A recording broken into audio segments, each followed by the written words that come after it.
President Trump sharing new plans for what he hopes comes after his Alaskan summit with Russian President Vladimir Putin on Friday.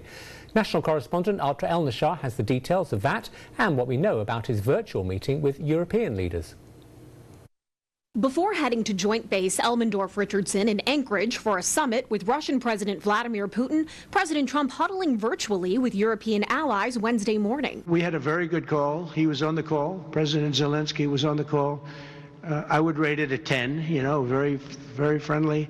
Earlier this week, Trump made it seem inevitable that Ukraine would have to give up territory as part of a deal to bring an end to Russia's war. Europe standing firm with Ukraine against this idea.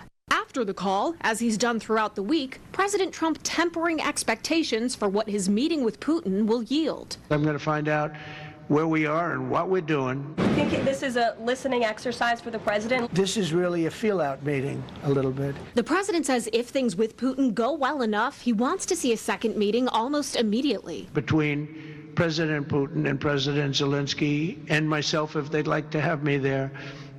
And that would be a meeting where maybe it could be absolutely work. But the first meeting will not work that out. Will Russia face any consequences if Vladimir Putin does not agree to stop the war after your meeting on Friday? Yes, they will.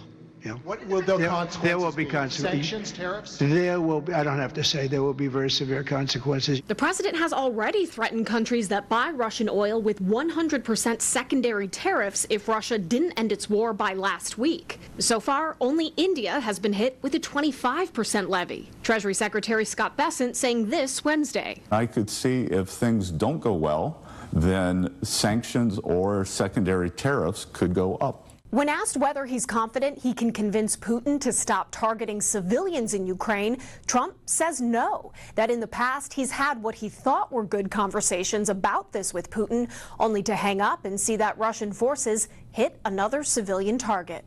In Washington, I'm Atra El-Nashar.